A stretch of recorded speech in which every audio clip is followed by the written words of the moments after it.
Welcome everybody to tonight's evening. I'm Karen Abrams. I'm the treasurer of MORE, Movement in Omaha for Racial Equity, and we're an anti-racist organization fighting for racial equity in communities through engagement and education and advocacy. And this is one of our community engagement events. So we have with us JoAnna LeFlore-Ejike. I'm going to say it wrong after I practice. That was good.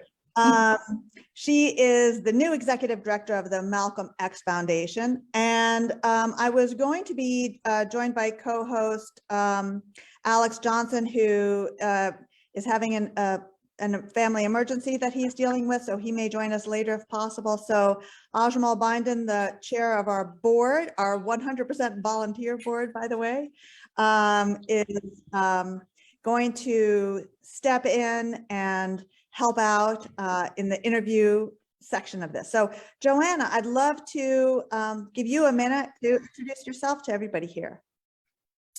Yes, first of all, thank you to MORE and the board for even reaching out to me. Really grateful to be here, and also encouraged. I've been watching the series so far, and so I'm encouraged with everyone else that's been able to share their stories. And I say I'm a native of Omaha because I was raised here. I wasn't born here because my dad was in the Army, but they were both born, my parents were both born here. So we did come here when I was at least 2 years old.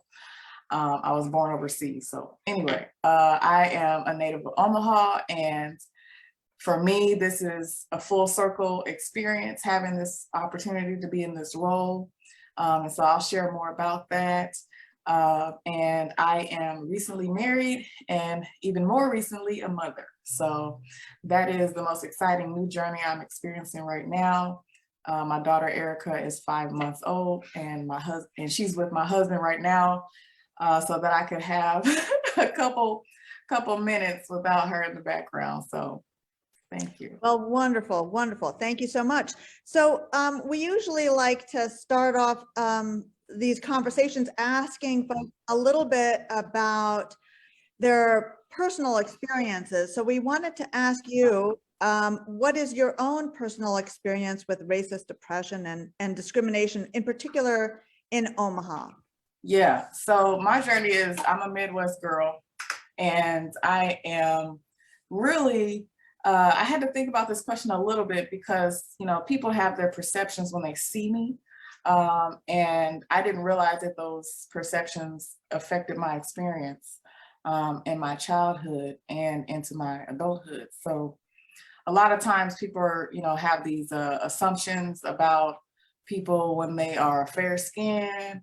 They just, they assume one thing or the other. And so I feel like a lot of that skin tone racialism and profiling has affected me throughout my life. And, a lot of times people assume, oh, she's mixed. And so maybe her experience is this, or maybe it's that. And so I think that this question was a little different for me to address because normally I'm preaching to the choir, okay? And maybe I am in this session, we'll see. I look forward to hearing from the audience members. But really, I experienced mostly racial inequities through two ways. Throughout my childhood, it's really because of economic oppression. And that's a systemic impact of racial inequities, right? So my mother raised me alone as a single parent.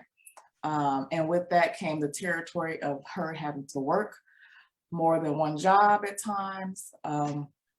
And also there's that layer of education, whether you have it or don't, at a certain level. And so that impacts your, opportunities to be in certain jobs or what have you. And so for me, it was not something I realized while I was growing up, right? Because my mother did a good job making sure I had a childhood. And so I'm grateful to her for that. But when I look back, she really worked her butt off. And there were opportunities that she didn't necessarily get exposed to, simply probably because she was a Black woman. And I actually asked her in preparation for this talk, was there anything that you felt impacted, your ability to raise me? And actually, this was before she even had me and before she even got married. She said when she graduated high school, she had a really good job at a firm, an accounting firm, a brokerage firm, excuse me. And she found out later that people weren't answering her questions when she would try to figure out, like, how do I build a career out of this? How do I make this opportunity, long lasting so that I could build a family, etc. And she said nobody helped her. Nobody, absolutely nobody. She didn't have mentorship the way she felt like she deserved. And mentorship is another huge, huge impact in my life, and I'll share it more later. But so she kind of felt that way. She felt like maybe if I had been exposed to opportunities of wealth and the opportunity to grow wealth for my family, then maybe I wouldn't have had so much struggles, etc. So I think that's directly related to race. Absolutely. When people just kind of ignore things, especially if you're an ambitious person or a curious person about, your environment. So I think that affected her early on, so that later she didn't ask for things that she might have been or should have been, given. And that in itself is a result of systemic racism, institutionalized racism. So I think economically, my life was impacted because of the lack of mentorship that could have been provided to my mother, my parents in general. And then from then on, I lived in an apartment with my mother for most of my life until I was 19 years old and moved out and went to school. So we never got that experience of a home to build and love and care and have memories in. Now, I did have that experience with my grandma. She worked hard, just like a lot of other Black women who take care of their families. And Black people, period, who take care of their families. But again, that was my experience. So economically, I was impacted throughout my entire life. And I remember watching, peers get cars when they were 16. I had to get braces, and then my mama said, oh, if you want senior pictures, you got to get a job. So that's what I did. I had to learn, and I caught the bus majority of my high school experience. So I didn't get a car also until I graduated, and so those are some of the things that maybe other people might take for granted, that they financially are taken care of, that they don't have to think about that kind of stress. And I saw the looks on my mother's face too, when she had to, work really hard and come home after job number 2, but it still amazes me how persevering she was and resilient she was and is. And so I think also I want to go back to that mentorship. For me, I didn't realize that I was deprived of that experience of having the benefit of someone else looking out for you until I got to college. And so I'm really grateful that I got to go, but I had the opportunity to go because of a scholarship, so academic scholarship. But I think about a lot of people in my neighborhood.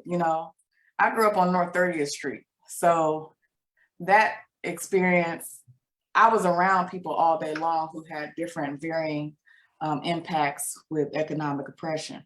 And so I think about how the village of people I was around, sometimes people weren't worth looking up to be honest, or sometimes they had too many struggles to care about the person next to them, their next door neighbor. So whatever the scenario was, mentorship was hard for me to get a hold of. And honestly, if it wasn't for my mother really trying to make sure I had a circle, I probably would not be here. I absolutely would not be here.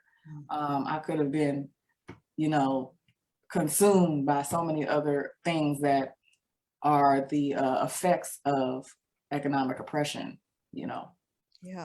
Yeah, I wanna, if I can ask you another question. I know we got a certain time zone we're running with. Um, how do you personally combat racism? Again, as succinctly as you can, because I know we want to be conscious of, we want to get a number of questions as to get other people in later on, but how do you deal with racism, particularly working through the Malcolm X Foundation? Or how's Well, that? really, Jamal, I had to go before I even got to this organization. I had to combat certain things. Aside from economic oppression, the other area is microaggressions in the workplace.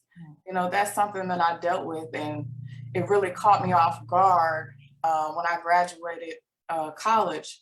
And you know, I'll tell you one story in undergrad. Actually, this is the first experience where I had a microaggression scenario. Our senior year, we got to go to a senior trip to DC, the country's capital. And by that time, I had already been studying Black studies as a minor. And, you know, I had made it my business to know my own personal heritage and cultural background.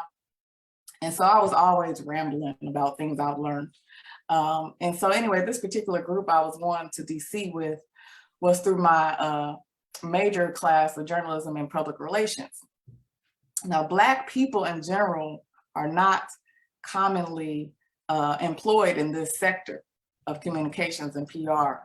So I was already used to being the only one in the group. And so we got to go to this trip. And we're going to the nation's capital, all right? And so I don't know if you all know this, but the layout and design of that city was done by a Black man named Benjamin Banneker, okay? And I remember going to the memorial, the Lincoln Memorial, and I was excited, you know, first time to DC, learning about all this history all my life, and finally I'm in this capital, this nation's capital. This is where the main men march was, blah, blah. And I say this random, you know, tidbit thought about Benjamin Banneker, and this white woman in the group, she says, yeah, that's cool, whatever about Benjamin. Like, she just felt so, I don't know, disrupted with her traveling experiences. I couldn't put my finger on it, but I didn't bother. It bothered me then, but I didn't care to figure out why it bothered her. So that is, in a sense, a form of microaggression. Then I started to experience things like tokenism in a lot of my places of employment. And I remember my first job out of undergrad, I was a secretary for an organization that had a very wealthy board, okay? So they had their board meetings, and one of my jobs was to prepare the packets for these board meetings. So I didn't get that much training in the software and the equipment. I just remember having to, you know, figure it out. And the lady who hired me was actually Black, but she did her best. But I look back now and I see how much pressure she was under simply because she was Black. Okay, and I know that she had to go over and beyond to prove her experience as valid to have her role, which she was the director of operations at the time. So anyway, I go into this office one day, and I have my hair up in cornrows into like an updo, kind of like this, but it's braids, but no head wrap. And so I'm doing my thing, you know, and the board meeting's over, and this super wealthy old white man who has a driver, okay, who brings him to and from his meetings. He looks out, he walks out the door, and before he completely closes the door, he turns back and looks at me. He's like, "Oh, you're very exotic." Now, that's not a okay thing to say, right? And I knew at the moment. And I remember just kind of having a face of like, I think that's all I did. I said, because he was on his way out the door. But I talked to one of my mentors later, and she made me understand that, you know, that sort of comment is really like, oh, you're a Black person. Interesting. You look interesting. Now, I also have to take this with a grain of salt, you know, because people are always staring at me and whatnot. You know, what is she? She Black, she white, whatever. But I don't have time to be figuring, you know, to help people figure out, you know, what I am. I have work to do. Mhm. So fast forward to a couple more jobs after that, experiences where my direct hire is a white woman, and once also asked me, so what's going on in the Black community? Oh, am I the spokesperson for every Black experience that you want me to represent? That type of microaggression is uncalled for. And I remember just feeling confused because I wasn't prepared for any of these types of situations. And I thought that if I didn't answer, I might lose my job, you know, because the nature of that particular job was related to hosting community forums. And so the organization I was working for had grants where they had to go out into the community and do different things. And I got asked that one time, and it stuck with me. It really did, because I felt like up until that point, I have been requested to be a leader of some kind, especially among my peers. But in my mind, I am leading my peers when they ask me to do something. I am not leading the entire group of Black people in Omaha.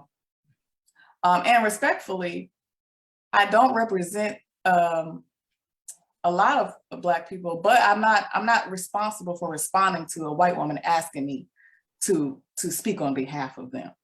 Now, if somebody from my community asked me to speak on behalf of my peers, you know, I'd be happy to do that. So I have a follow-up question to that.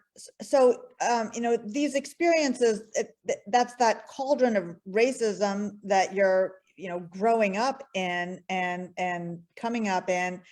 And you were, I know, on the board of Malcolm X Foundation for, you know, almost a decade before you became the executive director. Mm-hmm. What attracted you to Malcolm X Memorial Foundation in terms of activism and action, and you know, what got you involved, and do you feel like some of those early experiences were part of what attracted you to the organization? And can you talk a little bit about, Yeah, you know, how you got involved? yeah. Well, the timeline is still consistent with where I left off. So as I when I was an undergrad, let's go back to that one more time. Excuse me, my mentor at the time was the student advisor for the Black Student Union. And there's my favorite word I like to use called voluntold. I was voluntold to participate in the Black student group. So I did. And then eventually I was elected as president of that BSU. That person, however, who was the advisor, was the current president of the Malcolm X Memorial Foundation. And so through him, I was able to get more volunteer opportunities through the organization. And my first experience was with a festival that they had one summer. And culturally, this is what really attracted me to the foundation. I should also mention that that wasn't my first encounter with the Malcolm X Foundation. My first encounter was when I was 12 years old. And they did these festivals throughout my childhood. So I already knew about them. But when I was 12, one year they did a festival and they brought an African dance troupe called the Muntu Dance Collective. And they did workshops here in Omaha. And my mama dropped me off one day, okay? And so that's how I really got involved with the organization at 12 years old or something like that. So fast forward to undergrad, I got involved again at, you know, festivals, helping recruit volunteers who were my friends. And we just, you know, showed up and tried to help out wherever we could. And then I went to grad school. And in grad school is when I started to actually see racism show up in my community with a different lens. You know, I had a job working at an arts institution where they had a residency program. And then they had a North Omaha location for some time. And this was called Carver Bank, which is a historically Black financial institution, but they turned it temporarily into an artist residency program. So while I was working there, I started to witness how artists, community activists, cultural organizers were not given privy of different resources that were coming through North Omaha.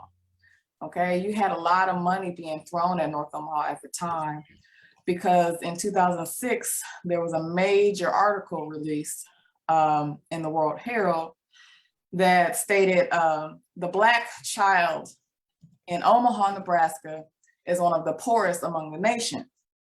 And I'm paraphrasing the headline.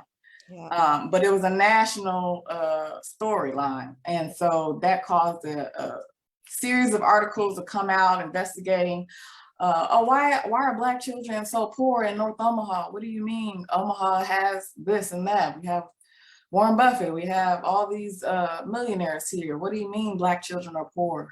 So by the time I was working at Carver Bank, there was this momentum of philanthropy going into North Omaha. So anyway, I found myself confused, because I'm thinking, okay, here we are working with artists and organizers and cultural activists, and they're still saying, I don't have enough funds to support the mission, the effort, the things that are important to my community. And so I worked a lot with them to, create plans, proposals, not only to get grants, but, do events for empowerment and awareness. Mm-hmm. And so that was my experience into the real network of North Omaha as an activist myself. A cultural activist is what I prefer to be named as. Mm-hmm. And so while I was working there, I'll tell you one last microaggression, and then I'll connect it to my involvement with the Malcolm X Center. One of my directors at the time was a white woman from Australia. She relocated to Omaha for this job. Anyway, we had a series of artist talks that we were working on, and one day we had one at the Carver Bank, and there's a budget usually involved where you pay such and such artists to perform, or you have an intention, or at least I did, to put money in the hands of Black and brown artists, Black, brown, and Native artists.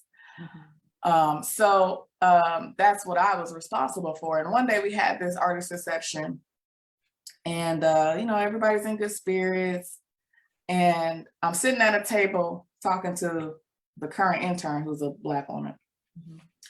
And her hair is short, kind of brush cut, and I had my hair, I don't even remember that day. I guess it was up done some kind of way. And this lady walks up to me and proceeds to pet me physically. She takes her hands, she's attempting to touch my hair / engage as if she should feel comfortable with me, as if I have shown her some signs of endearment or whatever. And immediately, y'all, this is what you don't do. Do not touch a Black woman's hair. Okay, let's leave that there. JoAnna, we got about 5 minutes, and I know you want to show some slides before we open it up to the audience. You want to take control and kind of share a little bit more on what you had to share with your PowerPoints or whatever? Yeah, about 5 minutes, then we'll open it up to the audience for them to ask questions to you, and then we have about 30 minutes of that, okay? Oh, okay, 30 minutes of Q&A, no problem. So that was a rough experience for me. And then I just remember taking a lot of that experience and putting it in the back of my mind and saying, okay, I have to do more to empower the artists around me, the activists around me. And so I was able to do that through the Malcolm X Foundation, volunteering as a board member. Mm-hmm. Mm-hmm. So, yeah. So you do have access now. You've got the co-host capacity. If there was some material you wanted to share, and also, if you wanted to, while you're sharing some of the slides or access to the Malcolm X Memorial Foundation website, feel free to talk about your mission and your vision for the organization over the next year or two. Sure, sure. Let me just pull up things here. And I apologize, I did see some things come in the chat. I just wanted to make sure I recognize that. Yeah, we'll do some of the chat when you get to that, because I know you had to do your presentation and we're basically open that up basically after that. And some guests do it right in between, so it's your call on how you want to handle that. Okay, okay. Share here now.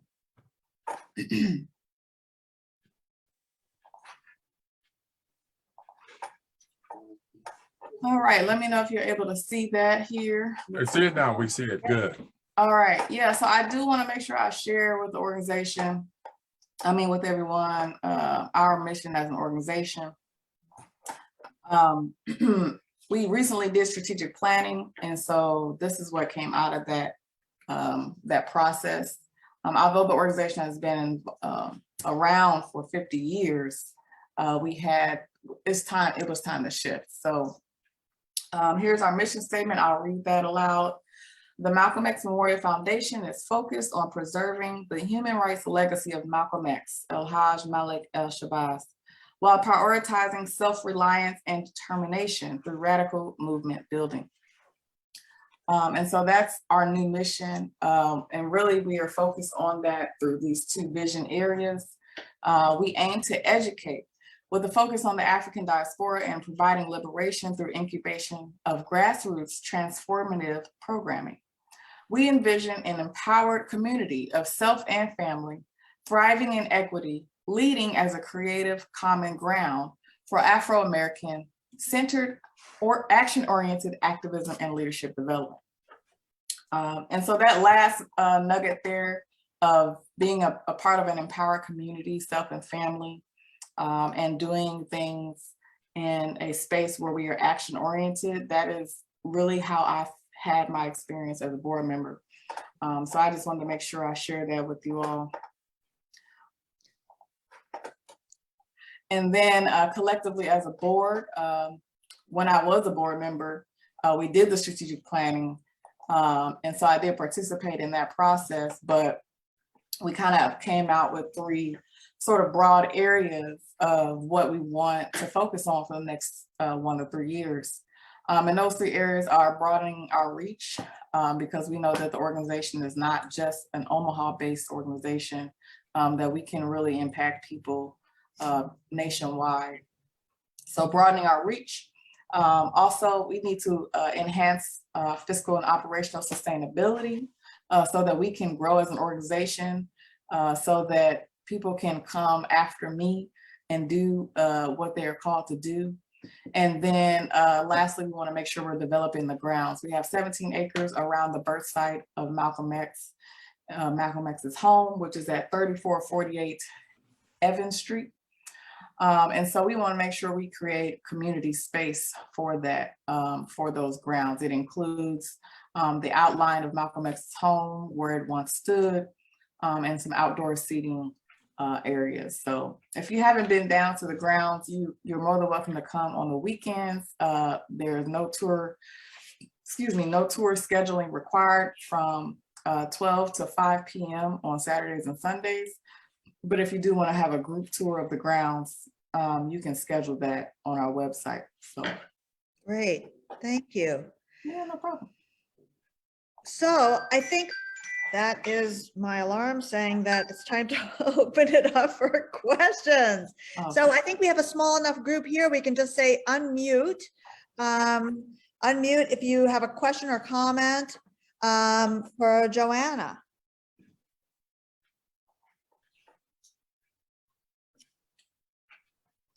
Can't see everybody either, so.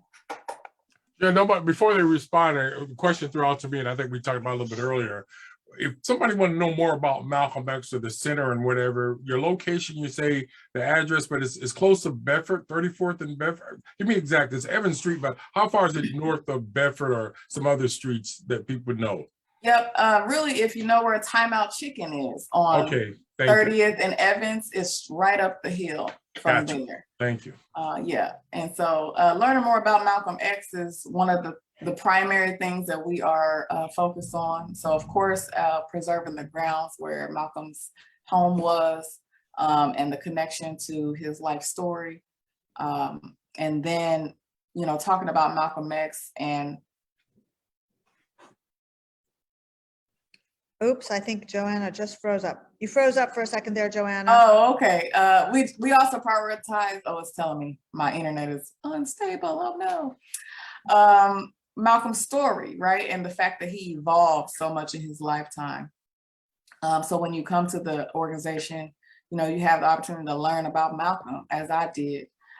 We have books, lots and lots of books, as Ajima mentioned to me earlier. There's so many books and speeches and videos out there about Malcolm. But even on our website, we have a tab where you can learn more about him. Thank you. Very good. Other Cynthia- questions, other feedback from the audience? Cynthia's got a question. Cynthia, Go ahead. After watching the picture, the slide share, I was wondering what kind of guests do you have? Outside visitors, rural, school, church? What kind of groups come? Really, all of the things you said. We've had private tours come from different church organizations, different auxiliary groups, nonprofit organizations, youth education groups. Every year before the pandemic, we had also a college group come from K-State University, and they always did a project together where they broke down the so-called differences and some similarities of philosophies between Malcolm X and Martin Luther King Jr. So sometimes we have a lot of groups come consistently as well. So that's always encouraging. I also get travelers from different countries.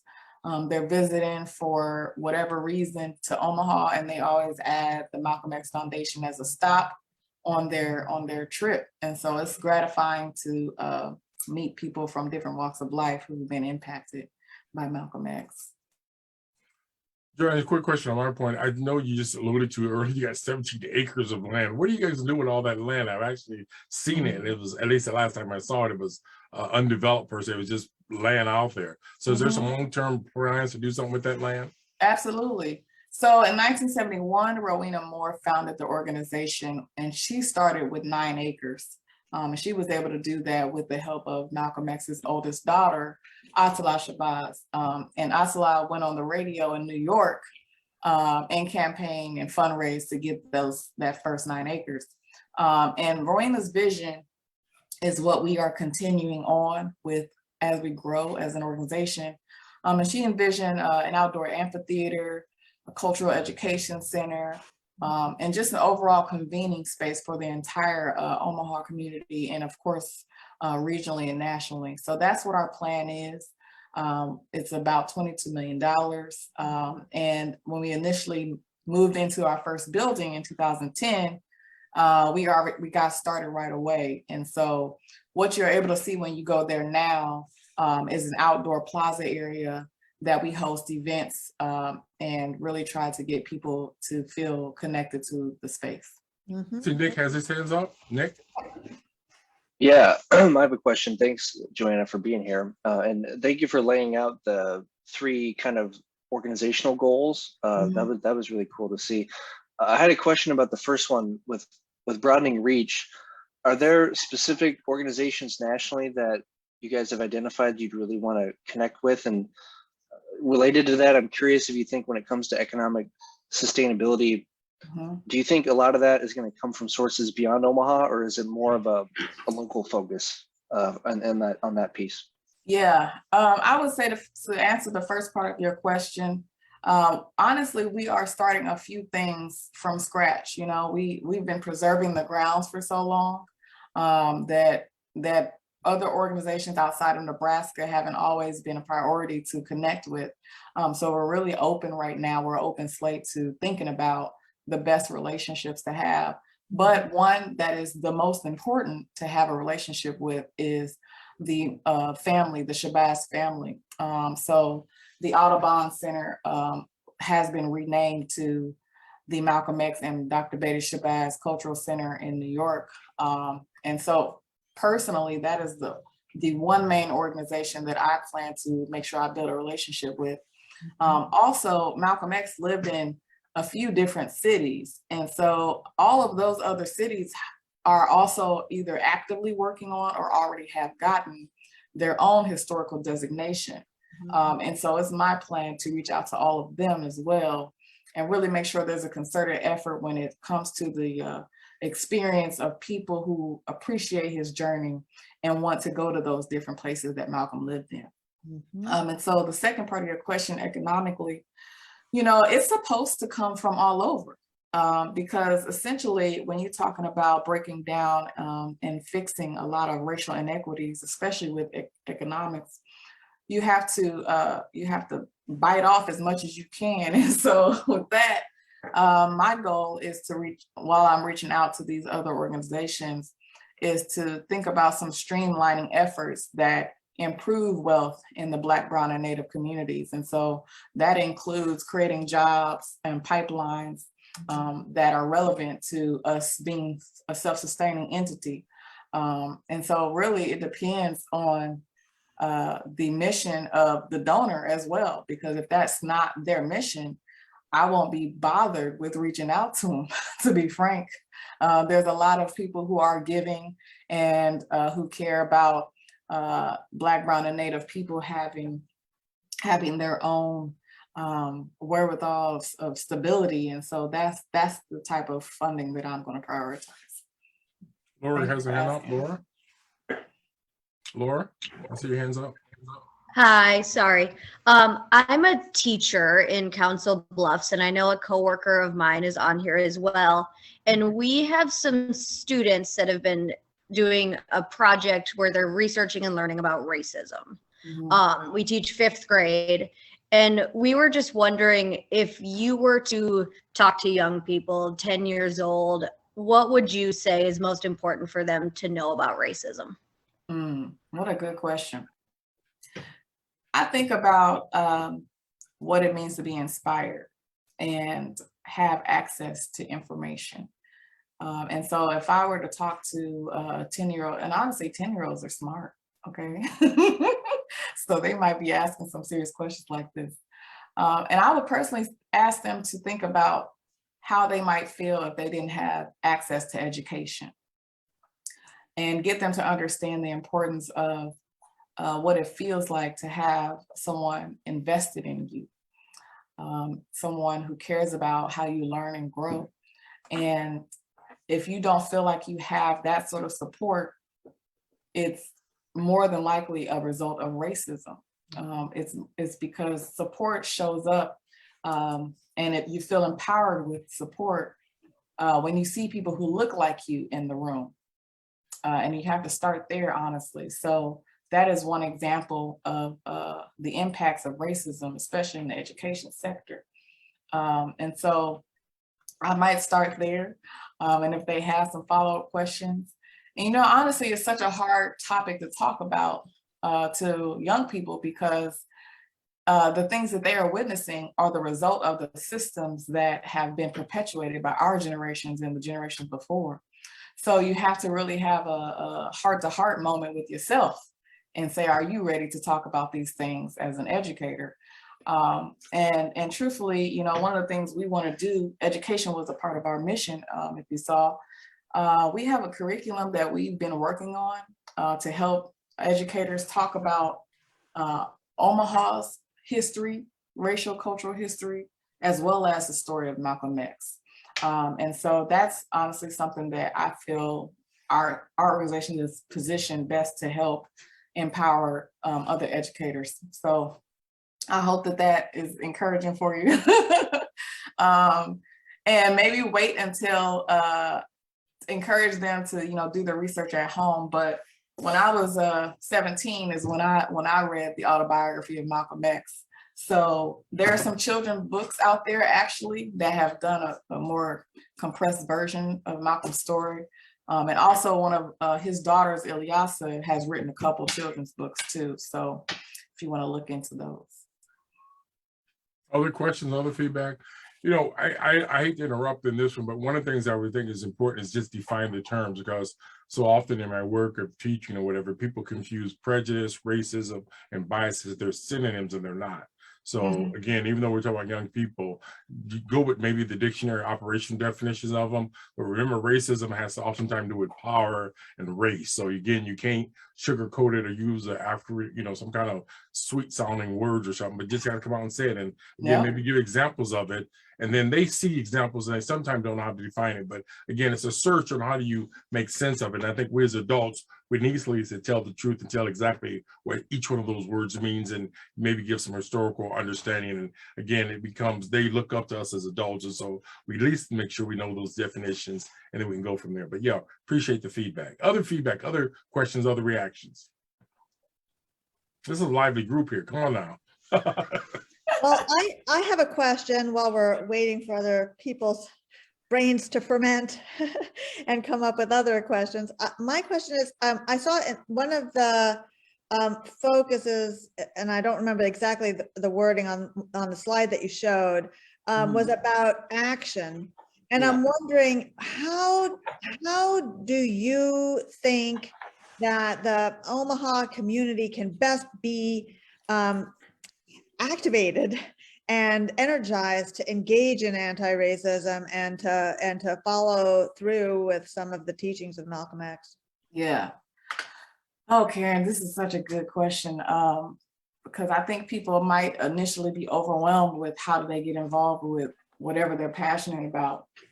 And honestly, I have a personal story that to me helps better answer this question, but really people should consider what they're passionate about, of course, but as they begin to really research organizations and people to get behind, trying not to pile on the things just to say that they're in a place or in a conversation. And so one of the things I witnessed while I was doing a lot of training just through the work is I witnessed my peers deal with burnout at young ages, you know, and to me, burnout happens far sooner than the epiphany of what you're actually called to do. And so when you become bombarded with all of these things that are going on in your world, things that you're unhappy about, of course you want to do something about it to change them, but we have to start with the opportunity to ground ourselves before we really get out into the field. And that is one thing that I actually admired the most about Malcolm X, is because he used his studies, his spiritual journey to ground him as he moved forward through a lot of these thick, tumultuous situations. And, you know, when he died, they examined his body and it was in the best shape possible, they said. He ate a certain type of way. And to me, that was just one example of the different choices and sacrifices he made throughout his day just to stay grounded. So that's honestly the first thing I would say if I had the opportunity to talk to other aspiring activists and cultural workers is, especially Black, Brown, Native, is we are already spent physically, emotionally, right? And so if we could prioritize our own well-being before we jump into the field, that's honestly the best advice, the best experience that I can speak from.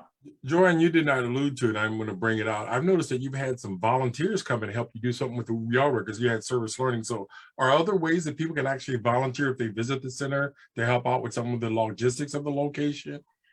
You know, right now, we have our main focus on the Malcolm X birthday celebration.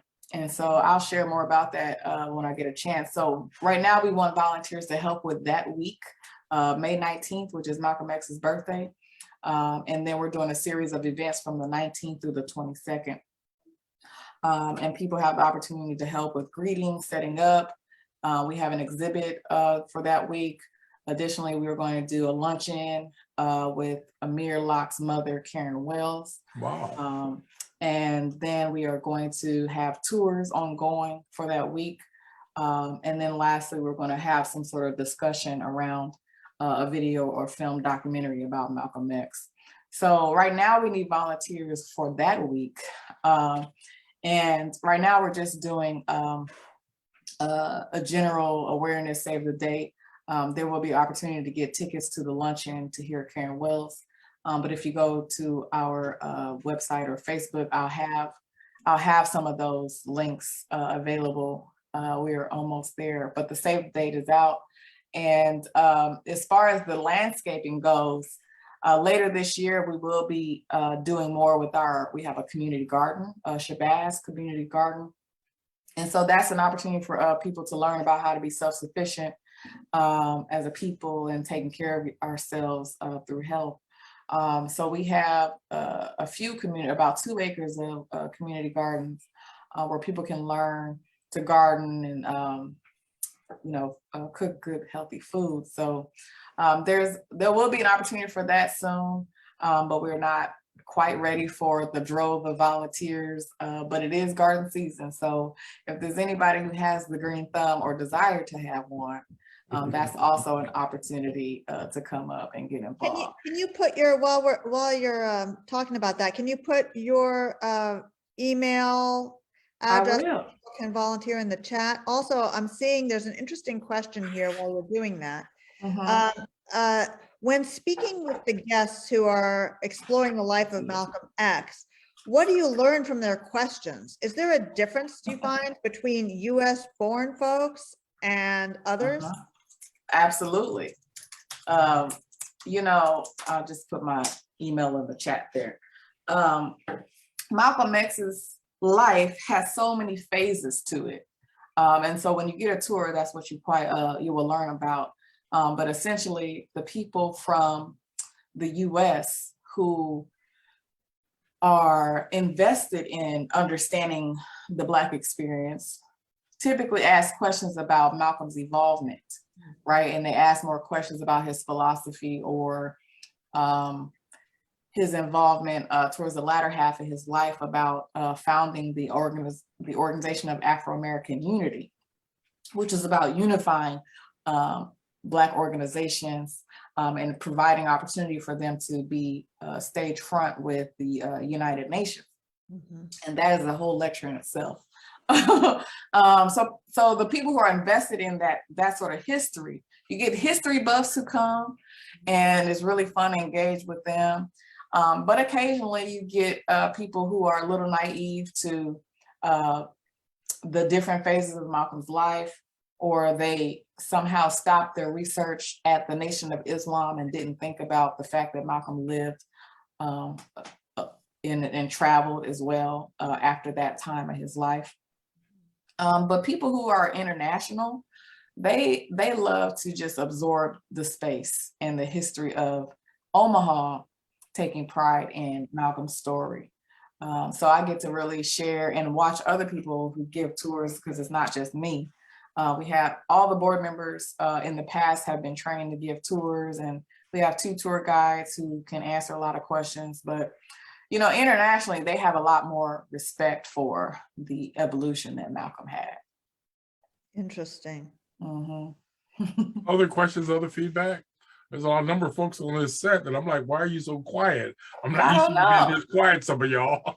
There's at least so many people here who normally have animated questions or feedback or reactions. There's another question jumped in the chat. Let's see. Does the foundation mostly focus on equity for younger audiences? Julie. I would say not so much. We intentionally respond to people who want to learn. So if that is a group of young people, they will have the opportunity. If that is an older group of whoever, it's really for all ages. Although Malcolm himself spoke to youth too, but really he really had to dialogue and dig deep with the people who were up against his mission in the first place. So we are prepared as a group, both board members, myself, different lecturers that we plan to work with, to speak to all ages. So thank you for asking that.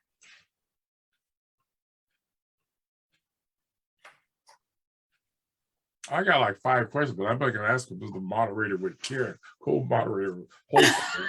Well, you might as well. Maybe there's Well, something I my missed one today. question out there was, what is your relationship with the public schools or the UNO Black Studies? Again, Malcolm was born in Omaha, so I would throw that out as, is there some kind of connections to both those entities where a lot of students come through and learn about someone like Malcolm X or his contributions to the world community? So what are some of your networks of people you actually work with in our local community to help advance what you guys are doing, and particularly as it relates to the teachings of Malcolm? Well, you know, the teachings of Malcolm, and in general, the fact that Malcolm was born here is not a part of a general curriculum in Nebraska. So a lot of teachers who care about showing other aspects of Black history go out of their way to bring their students to us. And so we are able to build relationships with those students and teachers. But we typically get a lot of students from North High. That's the closest OPS school from us. So we've had more than one teacher bring their students down year after year. And then with the UNO, local university Black Studies Department, annually they have a festival named after Malcolm X. And so they always have different speakers and programs. And so as much as we can every year, we collaborate with them with intention. And then I would say what's recently kind of a new thing is people taking group tours to different cultural organizations. And so we are on those lists. So we look forward to meeting different groups, whether they are workforce groups or volunteer-based groups or what have you. So, by the way, you do anything with the chamber? I know they've been doing some good stuff, they claim, about North Omaha, but again, the Visitors Bureau and all those folks, there was a controversy years ago about they didn't include enough African-American sites or locations. Is there anything in the city related to you guys doing anything with people, with visitors who come through that whole system downtown? Well, as far as I know, we have a presence on the Visit Omaha page, thankfully. Okay, good. Thank you. And a lot of times people do find out about us through the listings that they see there and at hotels. So that's been growing and improving over the past few years. So I'm thankful for that. I see, are there any questions I'm missing? Yeah, a lot of groups come from universities and schools to learn about Malcolm X. And usually what we do with that scenario is if someone has a desire to learn about Malcolm as a group, we invite someone who can truly speak to it, you know, because I'm not a trained lecturer, but I love to learn myself. And so I always reach out to other organizations or people who are trained. So, you know, we have a few board members who love to teach, so they would probably give the tours. Then also there have been previous professors, you know, that can give the tour. So there's usually a history buff giving the tour. By the way, how long is the tour, JoAnna? When you say tour, what are we talking? What kind of time and what does that involve? It's usually about 30 minutes plus Q&A. Yeah, it's pretty straightforward. There's another question in here about one of the participants read that Malcolm X wrote about Native Americans. Our nation was born in genocide when it embraced the doctrine that the original American, the Indian, was an inferior race. And she asks you, how has the Malcolm X Foundation connected to Native Americans in Omaha and in the surrounding area? Well, I can't speak for too much of what has happened before I got here, but we are actually intentionally working with two beautiful sisters from the Ponca and Omaha tribe because they are building an edible garden space around our greenhouse. And with that effort, they look forward to teaching people about the importance of taking care of land. And so I'm really excited about that effort. Because truly, we have a lot to learn from each other. And I don't know the full speech of what Malcolm was referencing, but I do remember some of those words. And it is a shameful situation. You're right about that, Cynthia, because it's not intentional all the time for even Black-led organizations to collaborate with other races. And I kept mentioning the Brown and Native earlier today. That's with intention. I do plan on strategizing, especially around the issues of racial equity and especially in Omaha, Nebraska. So I appreciate you asking that, and I truly look forward to other people responding to that call to action. I love your phrase edible garden, because all I think it was a garden is edible. So you could be having a flower garden. So glad you clarified the difference between flower garden, because all I know from growing up is edible. We didn't have that in the flowers. Right. Yeah, those two ladies, Sarah and Mihu, they are teaching, they plan to teach youth. They already do it on their own, but they're going to also come to the site and do it and teach about native plants and all of that stuff. So I'll be a student and fly on the wall in that one.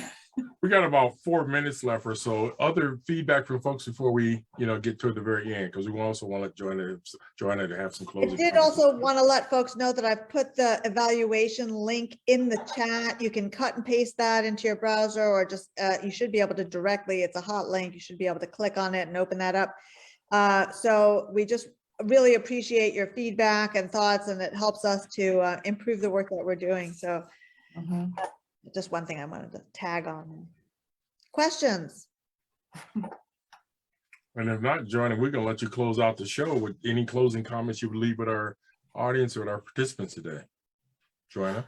Yeah, I mean, really, I appreciate the opportunity to learn and be asked questions. Really, this is just the beginning of our organization being able to build new relationships, meaningful relationships in the community. And if it weren't for the elders who came before me, I wouldn't be here. And the village is important.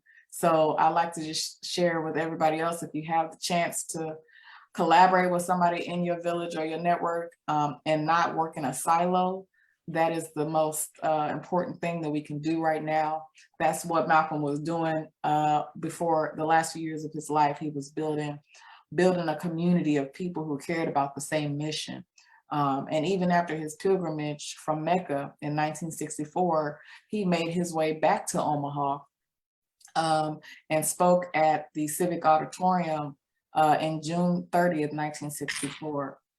So he came back on that trip speaking about this unified effort through the OAAU, which is the Organization of Afro-American Unity. So if you get some time to do some research on that, and really think about how you can lock arms with somebody next to you, but make sure you're not doing things that cause burnout along the way. Thank you, appreciate it. And I'm putting a link to the Malcolm X Memorial Foundation's website also in the chat for anybody who hasn't had a chance to check it out. JoAnna referenced a reading list that you can find there to learn more about Malcolm's teachings and the other events and happenings that are happening this spring and summer at the foundation. So I want to thank you so much, JoAnna, for joining us today. It was a pleasure getting to know you more, and the work that you're embarking on sounds exciting and rich. JoAnna has put her email in the chat as well, so anybody who wants to follow up can reach out to her that way. And we're going to hang out here for a little while so that folks can get a hold of the evaluation link before you leave today. Thanks again for joining us. And Ajmal, do we have an upcoming event that's scheduled yet? We're thinking about having Walter Brooks talk about his book, Trust Those Shadows After Dark. I maybe got it wrong, but we're going to look at maybe June the 14th. And his book talks about genocide and some of the issues that African Americans experience. So we'll get more information out. Again, it's kind of at least a month away or more. So we're going to do it a little bit of something earlier, but we decided we want to make it a little bit larger event. So it'll be probably June the 14th. Then we may have a follow-up on this book, but we're going to have a book reading discussion and have him hopefully do a presentation about some of the salient aspects of his books or important things that we need to know about going on. So that's our next event that I'm aware of. We may do some mini events before then, but we'll get that information out to the audience. And lastly, but not least, I just put in our more email address. If there's anybody here who is not on our email address, you can either put your email address in the chat, or if you want to be more private, you can send it to moreinfo@moreomaha.org, and we'll add you to the email list so that you can find out about upcoming events. So Thank you again, JoAnna. It was a delight to have you here today, and good evening, everybody. Have a good night. Thank you.